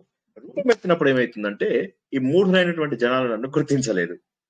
ఎందుకంటే ఈ ప్రపంచంలో ఉన్న అందరికీ కూడా బాస్ని నేను, మహేశ్వరుడను నేను, సకల భూతములకు మహేశ్వరుడు నేను. నన్ను వీళ్ళు గుర్తించలేరు, మూఢులను. ఎందుకంటే నాలో ఉన్న డివినిటీ, దైవత్వం ఏదైతే ఉంటుందో అది వాళ్ళు గుర్తించలేకపోతున్నారు. గుర్తించకుండా ప్రతి పనికి నేనే బాధ్యుణ్ణి అని చెప్పేసి అనుకుంటున్నారు అర్జున. కానీ అది తప్పయ్యా. ఇది ఒక అద్భుతమైనటువంటి జ్ఞానం. భగవంతుడు ఏమంటాడు, ఇది దివ్యమైనటువంటి జ్ఞానం. నేను ఒక తటస్థ పరిశీలకుణ్ణి, అన్ని పనులు చేస్తున్నాను, నాకేమీ అంటవు. ఇక్కడ జరుగుతున్న ప్రతి పని నా వల్లే జరుగుతుంది. ఒక్కసారి ఆలోచించండి. ఇలా మీరు ఆలోచిస్తూ ఉంటే ఇవన్నీ భగవంతుడే చేస్తున్నాడు. కాబట్టి మనం ఏంటంటే తటస్థంగా మనకిచ్చిన డ్యూటీ కూల్ గా చేసుకుంటే సరిపోతుంది. ఇప్పుడు ఆఫీస్ లోపల మనము బాస్ ని కూడా దాటిపోదామని ఎగురుతాం అనుకుంటాం. బాస్ కంటే మనకి ఎక్కువ తెలివితేటలు, జాగ్రత్తగా వినండి పాయింట్, అందరూ వినాలి. బాస్ కంటే ఎక్కువ తెలివితేటలు ఉన్నాయనుకుని మనం బాస్ తో ఇది చెయ్యి అది చెయ్యి అని చెప్తుంటే, కొన్నాళ్ళకు మనం అనుకున్న బాస్ కి కోపం వస్తుంది, మనం ఇది ఇరిటేట్ అవ్వడం జరుగుతుంది, మనకు ప్రమోషన్ బదులు డిమోషన్స్ ఇవ్వడం చేస్తుంటాడు ఆయన. అన్ని రివర్స్ అయిపోతుంటాయి మనకు. కొన్నాళ్ళ తర్వాత ఏం చేస్తాం, మనం నోరు మూసుకొని ఎందుకు వచ్చింది గొడవ, ఆయన ఏం చెప్తా చేద్దామని ఆయన చెప్పిన పని కరెక్ట్ గా చేస్తూ ఉంటే ఆయన ఏం చేస్తాడు, మనకు ప్రమోషన్స్ ఇస్తూ వెళ్తాడు. కాబట్టి ఏంటంటే మనం న్యూట్రల్ గా ఉంటూ, మళ్ళీ ఒకసారి చూడండి, తటస్థంగా ఉంటూ చేయవలసిన బాధ్యతలను వదలకూడదు. బాధ్యతలను ఏ వ్యక్తి కూడా వదలకూడదు. సక్రమంగా బాధ్యతలను చేసి తటస్థంగా ఉంటే మనకేవి అంటవు అని చెప్పి చెప్తున్నాడు. అంటే ఈ ప్రపంచానికి సర్వేశ్వరుడు, బాస్ అనే దానికి ఇంగ్లీష్ పదం ఏంటి, తెలుగు పదం సర్వేశ్వరుడు. సర్వేశ్వరుడు అనేటువంటి నేను రూపం ఎత్తితే నన్ను ఎవరు కూడా గుర్తించడం లేకపోతున్నారు. రూపం ఎత్తినప్పుడు కూడా భగవంతుడు ఎన్నో కష్టాలు ఫేస్ చేయాల్సి వస్తుంది. శ్రీకృష్ణుడు ఆఖరికి ఆయుధాలు కూడా వాడి శత్రువులను చంపాల్సినటువంటి అవసరం, దేవుడు దిగొచ్చినా కూడా ఆయుధాలు వాడాల్సిన అవసరం వచ్చిందంటే ఎంత దురదృష్టమో చూడండి. అదే ఇక్కడ అంటున్నాడు. కాబట్టి నేను ఒక ఇండిపెండెంట్ స్పెక్టేటర్, నేను ఒక తటస్థ పరిశీలకుని మాత్రమే. ఈ కర్మలు ఏవి నాకు అంటవు, ఈ కర్మలు ఏవి నాకు అంటవు, ఎందుకంటే వాటిపైన నాకు ఆసక్తి లేదు అని చెప్పి చాలా గొప్పదైనటువంటి ఈ జ్ఞానాన్ని అర్జునుడికి అందించి ఏమంటున్నాడు, మీ కర్మలకు మీరే బాధ్యులు, ఈ సృష్టి మొత్తము నాది, నా ఆజ్ఞకు అనుగుణంగానే ఇదంతా నడుస్తుంది, నేను సర్వవ్యాపిని అని చెప్పి ఇంకా ఏం చెప్పాడు, అది చాలా గొప్పది, చాలా గొప్ప జ్ఞానం ఇస్తున్నటువంటిది ఈ రాజవిద్య రాజగుహ్య యోగము. దాని గురించి వచ్చే వారం మనము తెలుసుకుందాం. ఆత్మ సుఖము వీడి నీ ఆట కొరకు పాత్ర పోషణ చేసిది సూత్రధారి, విశ్రమించద నీ పాదం ఆశ్రయించి పరమ కరుణాంతరంగా శ్రీ పాండురంగ. జై శ్రీకృష్ణ. ఎవరైనా కొత్త వాళ్ళు ఈసారి అడగండి, చాముండేశ్వరి గారు ఏ ప్రశ్న ఉన్నా అడగండి, మొహమాటం లేకుండా అడగండి. కానీ 10ంటికి షార్ప్గా క్లోజ్ చేద్దాం. మనం ఎన్ని శ్లోకాలు చెప్పుకున్నాం సార్? అప్రాక్సిమేట్ గా 10 చెప్పుకుని ఉంటాం, బహుశా 9-10 దాకా చెప్పుకొని ఉంటాం అప్రాక్సిమేట్. చూసుకోండి ఒక్కసారి. నాకు బుక్ లేదు కదా, ఎదురుగా బుక్ లేదు కదా. తాను కర్మాణి నిబద్ధంతి ధనంజయ ఆసక్తం తేషు కర్మసు, అక్కడ వరకు వచ్చినట్టు. మయాకృతిం సూయతే సచరాచర హేతునానేన కౌంతేయ జగత్ పరివర్తతే. కరెక్ట్. అంటే అదే ఈ సృష్టి మొత్తము, సృష్టి స్థితి లయ చేస్తున్నది నేనే, అంటే జీవోడిని నేను, ఈ ప్రపంచానికి గాడ్ నేను అని చెప్పడం దగ్గర ఆపుకున్నాం. ఓకేనా? ఇందాక చాముండేశ్వరి గారు ఏదో అడగబోయారు. సార్ నేను ఈ రోజే జాయిన్ అయ్యాను సార్ క్లాస్, నాకు ఇప్పటి వరకు తెలియదు సార్. మరి పాత ఎలాగా నాకు తెలియాలంటే ఎలా సార్? సంగీత మేడం పెడతారు, ప్లేలిస్ట్ పెడతారు, ఆ ప్లేలిస్ట్ చూడండి. జై Srikrishna. Next question. Madam sir. Okay sir, thank you sir. పెడతారు ఆవిడ పెడతారు, ఇదే గ్రూప్ లో పెడతారు. జై శ్రీకృష్ణ. నెక్స్ట్ శ్రీకృష్ణ. సృష్టి పూర్తి అయిపోయిన తర్వాత మళ్ళీ సృష్టి జరిగేటప్పుడు మన కర్మలన్నీ అక్కడి నుంచే ప్రారంభం అవుతాయి అంటారా? అవును. ఏమవుతుందంటే బీజ రూపంలో ఉంటాయి అని చెప్పి చెప్పుకున్నాం మనం. ఏమవుతుందంటే విత్తనం రూపంలో ఉంటాయి అని చెప్పి తెలుసుకున్నాం కదా మనం. విత్తనం రూపంలో అంటే ఏంటి, మన ఆ విత్తనం రూపంలో మనము నిద్రావస్థలో ఉంటాం అన్నమాట. ఇప్పుడు భగవంతుడు పడుకున్నప్పుడు ఆయన లోపల, ఇప్పుడు ఫర్ ఎగ్జాంపుల్ మనము స్వప్నం కంటున్నాం. స్వప్నం ఉన్నంత వరకు మన కళలో ఉన్నటువంటి క్యారెక్టర్స్ అన్ని కూడా యాక్టివ్గా ఉంటాయి, అవునా? ఒకసారి స్వప్నం నుంచి మనం మెలకువకి వచ్చామంటే ఆ క్యారెక్టర్స్ అన్ని ఎగిరిపోతాయి. సార్ ఒక స్మాల్ డౌట్ సార్, ఇంతకీ కళ్ళలో వచ్చినాయి నిజం అవుతాయా సార్? అంటే మీరు అందరికీ కొంచెం డౌట్ వచ్చింది సార్, అంతే. లేదు, జరగవు. తర్వాత దాని గురించి ఇంకోసారి డిస్కస్ చేద్దాము, కానీ అవి జరగవు. అవి ఊరికే కళలో వచ్చేవి 99.9% మనం ఆలోచించినవి మాత్రమే కళలోకి వస్తాయి. కొన్ని స్పెషల్ కేసెస్ తప్ప 99.99% కళ్ళలో వచ్చినవి అలా ఇగ్నోర్ చేయండి అంతే. ఓకే. టీవీ మణి గారు మీరు అడిగిన ప్రశ్నకి కారణం ఏంటంటే, ఇప్పుడు ప్రస్తుతానికి ఆపుకోండి, ప్రస్తుతానికి ఇగ్నోర్ చేయండి, మొత్తం ఇగ్నోర్ చేయండి ఆ ప్రశ్నని. మీరు అది మీ కళలో వచ్చినవన్నీ ఇగ్నోర్ చేయండి. టీవీ మణి గారు ఇప్పుడు మీ ప్రశ్నకు జవాబు ఏంటంటే, ఇవన్నీ విత్తన రూపం లోపల స్టోర్ అయ్యి ఉంటాయి. ఎప్పుడైతే భగవంతుడు మళ్ళీ కళ్ళు తెరుస్తాడో, తెరిచినప్పుడు మళ్ళీ మన కర్మలకు అనుసారంగా మళ్ళీ మనము ఆ బీజ రూపంలోంచి మళ్ళీ ఎక్కడెక్కడ జన్మెత్తాలి, ఎక్కడెక్కడ సర్క్యూట్స్ కలపాలి అన్ని భగవంతుడు చూస్తాడు. చూసి ఈ వ్యక్తికి కలపాలి, ఈ వ్యక్తికి కలపాలి, ఇతను వీళ్ళ భార్య, ఇతను వీళ్ళ భర్త, ఇతను వీళ్ళ ఫ్రెండ్, ఇతను వీళ్ళ తండ్రి, ఇతను వీళ్ళ కొడుకు, అవన్నీ డిసైడ్ చేసుకుని ఎక్కడెక్కడ పుట్టాలి వాళ్ళ ప్రారంధ అనుసారంగా పుట్టిస్తాడు. కొంతమందికి జంతువుల జన్మలు వస్తాయి, ప్రారంధం మాత్రమే అనుభవిస్తాయి జంతువులలో, ఫేట్ మాత్రమే, ఫ్రీ విల్ ఉండదు జంతువులకి. మనుషులకు మాత్రం ఫ్రీ విల్ కూడా ఉంటుంది. ఆ విధంగా మనవన్నీ విత్తనం రూపంలో, మనం కల్పం అయిపోయింది కదా ఫ్రెష్ గా స్టార్ట్ చేద్దామంటే కుదరదు. ఎక్కడ బుక్ మార్క్ పెట్టుకున్నాడో భగవంతుడు అక్కడి నుంచి మళ్ళీ స్టార్ట్ అవుతుంది అన్నమాట. అంటే ఇప్పుడు మనము కల్లో నుంచి నిద్రపోయే ముందు ఎక్కడైతే ఉన్నామో, నిద్ర లేచిన తర్వాత కూడా అక్కడి నుంచే పని మొదలు పెడతాం. అక్కడి నుంచే పని మొదలెడతాడు. కరెక్ట్. అట్లా అనమాట. అంటే మనం ఏం చేస్తాం, ఇప్పుడు కళ లోపల ఉన్నప్పుడు ఎవరైనా వచ్చి డిస్టర్బ్ చేస్తే వాళ్ళతో ఒక నిమిషం మాట్లాడి మళ్ళీ ఆ కళను ఎక్స్టెన్షన్ చేస్తాం. జస్ట్ అలా ఉదాహరణ లాగా తీసుకోండి దాన్ని. అదే అలాగా. అదే సో భగవంతుడి సృష్టి కూడా ఎక్కడైతే ఆపుతాడో అప్పుడు అందరూ, భగవంతుడే లేనప్పుడు సృష్టి అంతా ఆగిపోతుంది కదా, నిశ్చలంగా అయిపోతుంది. మళ్ళీ భగవంతుడు యాక్టివ్ కాగానే ఎక్కడెక్కడ ఆపాడో చూసుకుని వాటన్నిటిని మళ్ళీ అక్కడక్కడి నుంచి ప్రారంభిస్తాడు అనమాట. అదే ప్రకృతి యొక్క శక్తి, అదే అన్నమాట. జై శ్రీకృష్ణ. జై శ్రీకృష్ణ అండి. 7, 8 ఏ అధ్యాయమైనా సరే మొహమాటం లేకుండా అడగండి ప్రశ్నలు. సార్ డౌట్ కాదు సార్, నా రిక్వెస్ట్ సార్, అది డేట్ టైం అవి పెట్టరా సార్? అవి జనరల్ గా ఇదే రోజు ఎవ్రీ థర్స్డే 9 o'clock ఉంటుందండి. నేను ఇదే గ్రూప్ లో మీకు టైమింగ్స్ అవి కూడా పెడుతూ ఉంటాం, సరేనా? అవి కాదు సార్, డైలీ పెడతారు కదా, ఈ రోజు ఈ నక్షత్రం అది అని అవి అవి గీతా దైనందిని, అవన్నీ గీతా దైనందిని గ్రూప్ లో ఉన్నాయండి.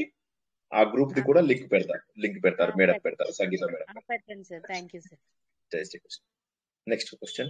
ఇవాళ సింపుల్ చాప్టర్, ఎక్కువ క్వశ్చన్స్ ఉండకూడదు ఎవరికి, అయినప్పటికీ కూడా మొహమాటం లేకుండా అడగండి. 7, 8లో కూడా ఏమైనా ప్రశ్నలు ఉంటే అడగండి. చాలా చక్కటి జ్ఞానం నేర్చుకున్నాం మనం. 7వ చాప్టర్ లో ఏమో పరాప్రకృతి అపరాప్రకృతి, అక్కడి నుంచి స్టార్ట్ అయింది. 8వ చాప్టర్కి వచ్చేసరికి ఎవరెవరు ఎటు మరణం తర్వాత ఎటు ప్రయాణం చేస్తారని. 9వ చాప్టర్కి వచ్చేసరికి మరణం కూడా లేనటువంటి స్థితికి మనం వెళ్ళాలంటే ఏం చేయాలి. So it's a sequence. మీరు చూసినట్టయితే ఆ సీక్వెన్స్ ను గుర్తించాలి. సీక్వెన్స్ ఇలా ఎదుగుతున్నాం చూడండి, ఒక్కొక్క మెట్టు ఎదుగుతున్నాం. ముందేమో ఇలా ఫ్లాట్ గా ఉన్నాం, ఇగో ఈ ప్రపంచం ఇలా తయారైంది అర్జున. 8వ చాప్టర్కి వచ్చేసరికి అక్షరం, ఈ పరబ్రహ్మని నేను, ఈ భౌతిక ప్రపంచం నువ్వు, నీ కర్మలు నీవి, ఇక్కడి నుంచి నువ్వు చనిపోయిన తర్వాత ఏమవుతుంది, సృష్టి ఏమవుతుంది, లయ ఏమవుతుంది, ప్రళయాలు ఎన్ని రకాలు, ఇవన్నీ టైమ్ అండ్ స్పేస్ గురించి చెప్పాడు. దీన్ని మనం ఫిజిక్స్ లో ఏమంటాం, టైమ్ అండ్ స్పేస్ అంటాం. ఆ టైమ్ అండ్ స్పేస్ గురించి ఎక్స్ప్లెయిన్ చేస్తాడు. 9th చాప్టర్కి వచ్చేసరికి ఏమైంది, అన్నిటికంటే కూడా గొప్ప జ్ఞానము, అందరు నాలోనే ఉన్నారు, నేనేమో న్యూట్రల్ పర్సన్ ని, ఈ నన్నే జీఓడి అంటారు, మీ లక్షణాలకు అనుగుణంగా మిమ్మల్ని నేను పుట్టిస్తాను, మీ లక్షణాలకి, మీ వాసనలకు, సంస్కారాలకు, కర్మలకు అనుసారంగా నేను పుట్టిస్తాను అని. నేను మాత్రం ఒక న్యూట్రల్ పర్సన్ కాబట్టి నాకు అంటావు, ఇండైరెక్ట్ గా నువ్వు కూడా న్యూట్రల్ పర్సన్ గా ఉంటే నీకు కూడా ఏమీ అంటావు అని చెప్పి బాగా క్లియర్ గా ఎగ్జాంపుల్ ఏం చెప్పాడు. ఆకాశం లోపల వాయువు ఎట్లా అయితే ఉందో, ఈ జీవరాశులన్నీ కూడా నాలో ఉన్నారు. జీవరాశులకు నాకున్న శక్తి ఉండదు, నాలో ఉన్న శక్తిలో కొంత భాగం ఉంటుంది, కానీ అందరూ నాకున్నంత శక్తి ఉండదు. ఇది మనం ఇంతకు ముందు కూడా తెలుసుకున్నాం. అదే ఇంకొకసారి రిపీట్ చేశాడు, అదన్నమాట. ఇవి కూడా ఇంకొకసారి రిపీట్ చేసింది అదే, నేను ఇలా ఉన్నాను అని చెప్పేసి చెప్పడం అన్నమాట. కాబట్టి నన్ను తెలుసుకుంటే నువ్వు మళ్ళీ పుట్టడం చనిపోవడం, ఈ జనన మరణ చక్రం ఏదైతే ఉందో దాంట్లో నుంచి నువ్వు బయటకు వచ్చేస్తావు అర్జున. ఇది అన్నిటికంటే కూడా గొప్పది. ఇది అనుభవపూర్వకంగా తెలుసుకోవడానికి చాలా సులువైనది, ఆచరణీయం చాలా సులువైనది, పర్మనెంట్ సొల్యూషన్, పర్మనెంట్ రిజల్ట్స్ ఇచ్చేటటువంటిది అని చెప్పాడు. ఇంకా సార్ నమస్కారం సార్. కొత్త వాళ్ళని జాయిన్ చేయాలంటే ఇప్పుడు ఈ గ్రూప్ లో పెడితే సరిపోతుంది కదా సార్, వాళ్ళ ఫోన్ నెంబర్ అది. కొత్త వాళ్ళని జాయిన్ చేయాలంటే కొత్త వాళ్ళని జాయిన్ చేయండి, మీరే డైరెక్ట్ గా జాయిన్ చేయొచ్చు. లేకపోతే సార్ నాకు తెలియదు, నేను దీంట్లో పెట్టాను నా సుగుణాని, దీంట్లో 2 పేర్లు పెట్టాను సార్, మీకు మెసేజ్ చూస్తాను, నేను చూస్తాను, టైం ఉన్నప్పుడు నేను చూస్తాను. వాళ్ళకి లింక్ ఇచ్చేయండి. ఇప్పుడు ఈ లింక్ ఏదైతే ఉందో ఆ లింక్ ఇవ్వండి, వాళ్ళ లింక్ మీద క్లిక్ చేస్తే గ్రూప్ లో జాయిన్ అవుతారు, సరేనా? లింక్ ఇవ్వడం అంటే సార్, ఇప్పుడు మీరు ఇందాక మీరు ఏ లింక్ లోకి వచ్చి ఎక్కడైతే క్లిక్ ఆత్మానంలో నుంచి వచ్చారు కదా, ఉత్తరేదాత్మనాత్మనంలో గ్రూప్ లో లింక్ పెట్టాను కదా భగవద్గీతది, ఆ లింక్ క్లిక్ చేస్తే ఈ గ్రూప్ లో వస్తారు, ఓకేనా? ఆ గ్రూప్ లో జాయిన్ చేయండి, అందులోంచి ఇందులోకి రావచ్చు. ఏ గ్రూప్ లో, మన దాంట్లో అన్ని గ్రూపుల్లో పెడతాను లింక్ కాబట్టి, ఒక గ్రూప్ లో ఉన్న వాళ్ళు అన్ని గ్రూపుల్లోకి రాగలుగుతారు. వాళ్ళకి ఫార్వర్డ్ చేస్తే వచ్చేస్తుంది, వాళ్ళకి ఫార్వర్డ్ చేయండి, వాళ్ళు వచ్చేస్తారు. మీరు జస్ట్ వాళ్ళకి ఫార్వర్డ్ చేయండి చాలు, వాళ్ళు క్లిక్ చేస్తే సరిపోతుంది. నెక్స్ట్ క్వశ్చన్ సార్, ఏది జరిగినా న్యూట్రల్ గా ఉండాలి అన్నారు కదా సార్, అంటే ఎదుటి మనిషిలో తప్పున్నా మనం రెస్పాండ్ అవ్వకూడదు అంటారా? అది అంటే మన పరిస్థితిని బట్టి, ఇప్పుడు ఏంటంటే మనకు సంబంధించి మన కంట్రోల్లో ఉండి మనము అక్కడ పరిస్థితికి కనుక రెస్పాన్స్ ఇచ్చేటట్టయితే రెస్పాన్స్ ఇవ్వగలగాలి. అంటే అవకాశం ఉండి కూడా తప్పుని సహించడం తప్పు, నంబర్ 1. అయితే వీలైనంత వరకు న్యూట్రల్ గా ఉండడం అంటే ఏంటి, ఆ పని చేసి కూడా మీరు ఆ పని గురించి ఫీల్ అవ్వకపోవడం. ఇప్పుడు 2 కొట్టుకుంటున్నారు, మీరు వెళ్ళి ఆపారు, అది మీరు ఎమోషనల్ గా చేయకూడదు, న్యూట్రల్ గా చేయాలి. న్యూట్రల్ గా చేయడము అంటే ఇక్కడ తప్పు జరుగుతుంటే ఊరుకోవడం అని కాదు. తప్పు జరుగుతున్నప్పుడు మీరు వెళ్ళి అక్కడ ఒప్పు చేయడమే.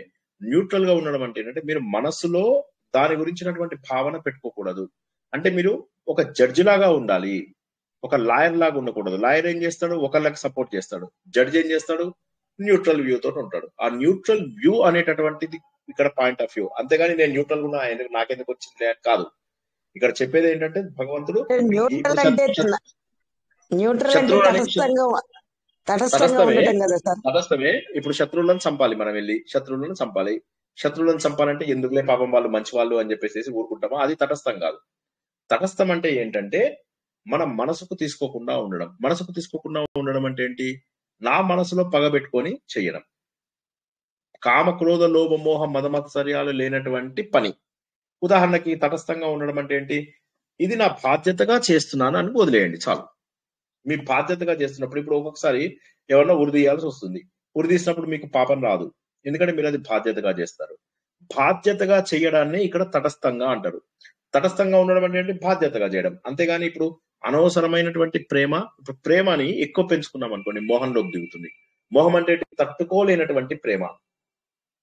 తల్లిదండ్రులకు పిల్లల మీద, పిల్లలకు తల్లిదండ్రుల మీద, ఇలా ఇదేదైతే మోహం ఉందో శరీరాల పైన, శరీరానికి తన శరీరం నుంచి వచ్చిన శరీరాలు, ఆ శరీరాల ద్వారా వచ్చినటువంటి శరీరాల పైన వచ్చేటటువంటి మోహం, ఇవన్నీ కూడా మనకు తటస్థంగా ఉండడానికి అడ్డుపడతాయి. ఉదాహరణకి మన పిల్లవాడిది తప్పు ఉందనుకోండి, మనం ఏం చేస్తాం, మన పిల్లవాడిని సపోర్ట్ చేస్తాం తప్పున్నప్పుడు.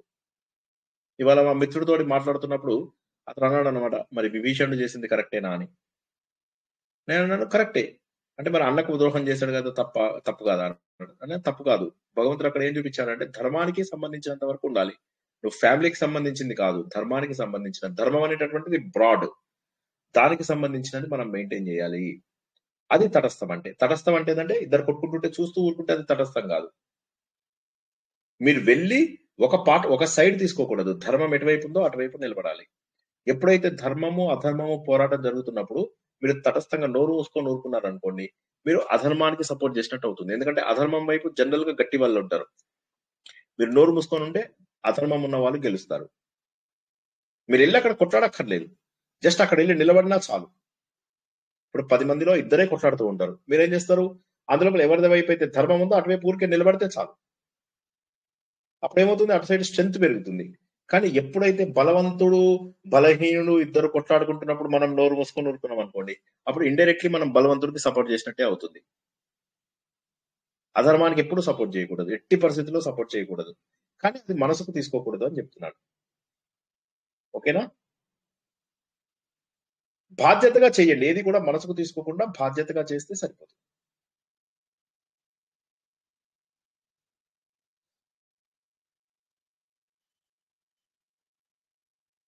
ఇంకెవరికైనా లాస్ట్ మినిట్ ప్రశ్నలు, లేకపోతే ఆపేసుకుని రేపు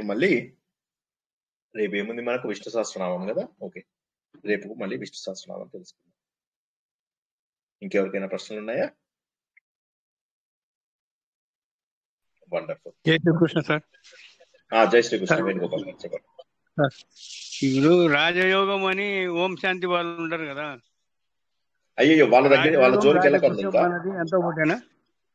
అయ్యో కాదు, ఇంకెప్పుడు వెళ్ళకండి వాళ్ళ దగ్గరికి. వాళ్ళది హిందూ మతం కాదు, వాళ్ళది హిందూ మతం కాదు. నాకు నచ్చగా వచ్చాను, అది మన హిందూ మతం కాదంటే వాళ్ళు మన శ్రీమన్నారాయణ లక్ష్మి అందరు చూపిస్తారు. వాళ్ళు తరాలు 5,000 సంబంధించి నేను అడిగితే కాదండి అన్నారు వాళ్ళు. ఇట్లా మళ్ళీ నచ్చలే నాకు. అదే ఇంకెళ్ళకండి, ఇంకోసారి వెళ్ళకండి. ఎందుకంటే వాళ్ళది హిందూ ధర్మం కాదు, వాళ్ళది పాకిస్తాన్ లో స్టార్ట్ అయింది. యాక్చువల్ గా అది వాళ్ళ హిందూ ధర్మంని మెల్లమెల్లగా పాడు చేద్దామని చెప్పేసి మన దగ్గర తీసుకొచ్చారు. మళ్ళీ ఎప్పుడైనా మాట్లాడుకుందాం అది, దాని గురించి. వీలైనంత వరకు వెళ్ళకండి, ఎందుకంటే వాళ్ళు మన పురాణాలని, తర్వాత మన గ్రంథాలను గుర్తించరు, మన వేదాలను గుర్తించరు. అదనమాట. కానీ మన పుస్తకాల పేర్లు, మన దేవుళ్ళ పేర్లు వాడుకుని హిందువులకి ఎగెనిస్ట్ గా మారుస్తారన్నమాట. కాబట్టి వీలైనంత వరకు అటువంటి వాటిలో వెళ్ళకండి, ఇంకా అటువంటి వాటికి ఎప్పుడు వెళ్ళకండి వీలైనంత వరకు. ఒకప్పుడు ఒక 2 years కింద పోయినా ఇంకా చూద్దామని, నాకు నచ్చలేదు అసలు. సరే సార్, జై శ్రీకృష్ణ. కుంభమేళ బాగా జరిగిందా సార్? కుంభమేళ బాగా జరిగిందని నేను చెప్తాను. చాలా బాగా చాలా బాగా జరిగిందండి. మా మిత్రుడి సహకారంతో 3 రోజుల పాటు అద్భుతమైనటువంటి స్నానం చేశాము. వాడు నేను బాగా క్లోజ్ ఫ్రెండ్స్ అన్నమాట. సో అక్కడ వెళ్ళి చాలా సహాయ సహకారాలతో చాలా బాగా జరిగింది. అక్కడి నుంచి అయోధ్య అవి కూడా వెళ్ళాము, చాలా బాగా జరిగాయి. ఇది నేను తీర్థయాత్ర ప్రోగ్రామ్ లో వచ్చాక చెప్తాను, తప్పకుండా అందరికి మొత్తం డీటెయిల్స్ ఇస్తాను. ఒకటి కాదు, 20 ప్లేసెస్ వెళ్ళాము. Very good sir, very good sir. Thank you ma'am. Close చేసుకుందామా ఈ రోజుకి? నాకు కూడా నిద్ర వస్తుంది. సరేనా? అయిపోయినారు, రెస్ట్ తీసుకోండి. జై శ్రీకృష్ణ అందరికి. మళ్ళీ రేపు 9ంటికి జాయిన్ అవ్వండి. ఏమాత్రం ఇంటర్నెట్ కరెక్ట్ గా ఉన్నా రేపు కనెక్ట్ అవుదాం. ఇది 9వ అధ్యాయం నేను చెప్పినంత వరకు ఒకసారి చూసుకోండి. అండ్ ఇంకొక మాట, 7వ చాప్టర్ 8వ చాప్టర్వి ఒకసారి పాత వీడియోలు చూసుకొని రండి. ఎందుకంటే రేపు మళ్ళీ ఒకసారి నేను 7వ చాప్టర్ టచ్ చేస్తాను, 8వ చాప్టర్ టచ్ చేస్తాను, 9వ చాప్టర్ లో వీలైనని తెలుసుకుందాం. మొత్తం అయితే అని గ్యారంటీ ఇవ్వలేను రేపు, ఎందుకంటే 9వ చాప్టర్ లో కొద్దిగా ఎక్స్ట్రా అంటే ఈ అధ్యాయం గొప్ప అధ్యాయం కదా, కొద్దిగా ఎక్కువ టైం పట్టచ్చు, ఇంకొక వారం కూడా పట్టచ్చు. సో కాబట్టి నెక్స్ట్ వీక్ కి మాత్రం మీరు ఈ మొత్తం చూసుకొని రండి. రేపు యాజ్ యూజువల్ గా విష్ణు సహస్రనామం మనకు ప్రారంభం అవుతుంది. ప్రారంభం కాదు, అదే 3వ క్లాసు తీసుకుందాము. అది మనము అక్కడి నుంచి స్టార్ట్ చేసుకుందాం. ఓకే, విశ్వం విష్ణు వషట్కారు నుంచి. ఇప్పుడు ఎక్కడున్నారు సార్ మీరు? ఇంటికి రాలేదు సార్? లేదు, ఇప్పుడు హోటల్లో ఉన్నాము. ఇప్పుడు చిత్రకూట అని ఒక ప్లేస్ లోపల ఉన్నాము. చిత్రకూట అని చెప్పేసి ఉత్తరప్రదేశ్ మధ్యప్రదేశ్ రెండిట్లలో ఉంటుంది. అది సగం ఇటు సగం అటు అన్నమాట. అక్కడ ఉన్నాము ఇప్పుడు, ప్రస్తుతం చిత్రకూటలో ఉన్నాము. జై శ్రీకృష్ణ. సార్ అన్ని లింక్స్ పెట్టరా సార్ కొంచెం ప్లీజ్ సార్. దర్శనాలు బాగా జరిగాయి సార్? చాలా బాగా జరిగాయండి, అద్భుతం. అంటే అసలు అయోధ్యది అద్భుతము. ప్రయాగరాజ్లో 3 స్నానాలు చేశాము, అద్భుతము. అక్కడి నుంచి వింధ్యాచల్ వెళ్ళాము, అక్కడ కూడా అష్టాభుజి అమ్మవారు, తర్వాత మన వింధ్యవాసిని అమ్మవారు, అవి దర్శనం బాగా అయ్యాయి. అదయ్యాక చిత్రకూట్లో కామతనాథ్ దేవాలయ దర్శనము, తర్వాత ఆలయ పరిక్రమ 5 కిలోమీటర్లు, అంటే సుమారుగా 6 కిలోమీటర్లు అనుకోండి, అది కూడా పూర్తి అయింది. వచ్చి రూమ్ లో కూర్చుని ఇంకా మళ్ళీ పడుకుంటే నిద్రలోకి వెళ్ళిపోతానని చెప్పి ముందు క్లాస్ తీసుకొని తర్వాత పడుకుందామని పెట్టుకున్నాను అనమాట. నిన్న ఎవరో సరే చాలా 15 మంది న్యూస్ 20 మంది చనిపోయారు. క్లాస్ ఇది ఒకటి తీసుకోండి సార్, ఇవన్నీ మాట్లాడొద్దు, మీరు రెస్ట్ తీసుకోండి. అంతే రెస్ట్ తీసుకుంటాను. అదే లక్కీగా మేము వెళ్ళినప్పుడు ఏం కాలేదు ప్రయాగది. మేము అనుకున్నట్టుగానే ముందు ప్రయాగ నుంచి బయటకు వచ్చేసాం, మౌని అమావాస్య కంటే ముందే వచ్చాం, మాకేం కాలేదు. ఈ వివరాలన్నీ కూడాను నేను తప్పకుండా మీకు ఇందులో చెప్తాను. ఇది మన తీర్థయాత్ర క్లాస్ తీసుకుంటాను నేను ఊరి నుంచి వచ్చిన తర్వాత, అందులోపల ఒకసారి డీటెయిల్ గా తెలుసుకుందాం. సరేనా? మాలాంటి వాళ్ళు పోవచ్చు అంటే అది సబబేనా, పోవచ్చా అని? వెళ్ళొచ్చు, కానీ మీరు మాఘ పౌర్ణిమ తర్వాత వెళ్ళండి. ఎందుకంటే మళ్ళీ మాఘ పౌర్ణిమకి మా అమావాస్యకి మధ్యలో 15 రోజుల టైం ఉంటుంది కాబట్టి అప్పుడు వెళ్ళండి. ఇప్పుడు రష్ ఉంది, కొద్దిగా చూసుకొని వెళ్ళండి, కొద్దిగా జాగ్రత్తగా వెళ్ళండి. నేను ఊరి నుంచి వచ్చాక నేను ఒక రోజు మొత్తం క్లాస్ తీసుకుంటాను. ఆ రోజు దాన్ని బట్టి అందరూ ప్లాన్ చేసుకోండి. కొద్దిగా కష్టంగానే ఉంది, అంటే ఎస్పెషల్లీ కార్లు అవి దూరంగా ఆపడం అవి. అంటే నేను ఇప్పుడైతే అడ్వైస్ చెయ్యను ఎవరికి, ఇప్పుడున్న పరిస్థితుల్లో అయితే మేము పడ్డ కష్టాలకైతే ఇప్పుడు ఎవరికి అడ్వైజ్ అయితే చెయ్యను ఖచ్చితంగా. 12కి 26కి మధ్యలో వెళ్తే వెళ్ళండి. 12వ తారీఖు మాఘ పౌర్ణిమ, 26వ తారీఖు నాడు అమావాస్య, శివరాత్రి. ఈ రెండింటికి మధ్యలో ఒక రోజు వెళ్ళండి, అంతేగాని ఇప్పుడు ముందైతే వెళ్ళకండి. ఇంకా చాలా దారుణంగా ఉంది పరిస్థితి. కిలోమీటర్లు నడవాలి. సో కార్ ఎక్కడో ఊరు చివరి ఎక్కడో ఆపేస్తారు, అక్కడ మీరు 1 డే 2 డేస్ అట్లా వెయిట్ చేయాల్సి వస్తుంది. వెళ్ళకండి. ఓకేనా? జై శ్రీకృష్ణ అందరికి. మరోసారి మీ శ్రద్ధాశక్తులకు కృతజ్ఞతలు తెలియజేస్తూ భగవంతుడు మనందరి లోపల భక్తి ప్రసాదించాలని ఆశిస్తూ ఈ రోజు ప్రవచనాన్ని ఇక్కడ ముగించుకుందాం. రేపు విష్ణు సహస్రనామంలో మొదటి కొన్ని నామముల యొక్క రహస్యంలని తెలుసుకుందాం. జై శ్రీకృష్ణ. జై శ్రీకృష్ణ. శుభరాత్రి sir. Thank you very much. Thanks everyone. Thank you ma'am.